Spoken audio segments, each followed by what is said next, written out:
here. This is so cool. There's like a full infrastructure here. I do go out of town. He actually thought I was going to Vegas this weekend.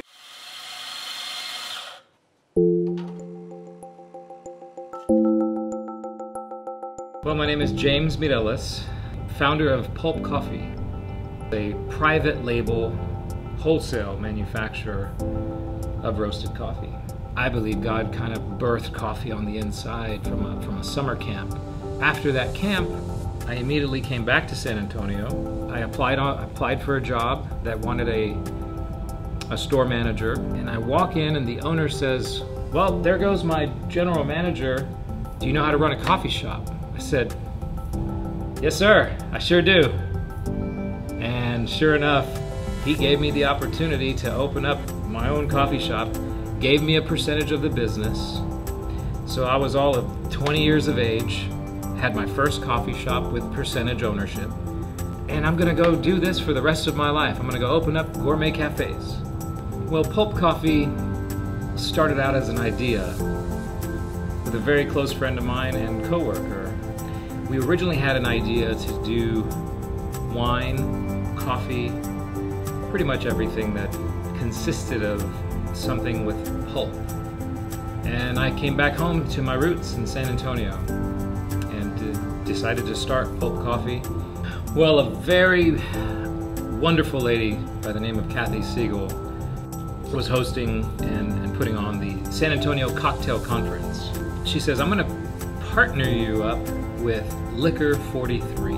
We started playing around it with espresso, with cold brew, with hot coffee, with lattes, anything you can think of.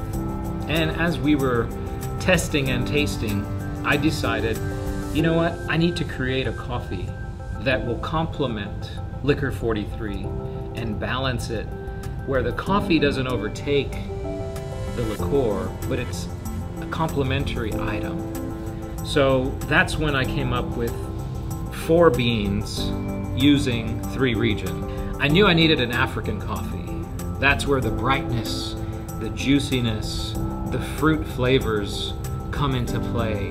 But I knew I had to get a coffee that was also just a stabilizer, and that's where your Guatemala bean comes from. The Guatemalan coffees are very neutral. They're just a good blender component. And then I brought in 2 Colombian coffees. One has a lot of citrusy notes already. The other one was also somewhat balanced like the Guatemalan. And so I put all these together and blended them according to different ratios, and finally found what I believe is the perfect ratio to complement Licor 43. Now, it's not just about the food, it's about the beverage. So you'll see very, very well-known chefs who are incorporating locally roasted coffees, high-end organic teas. Beverage is just as important as food. It's about who can be creative, who has the next best flair, and we want to be a part of that next generation that is creating, developing, and figuring out just the next cool concepts.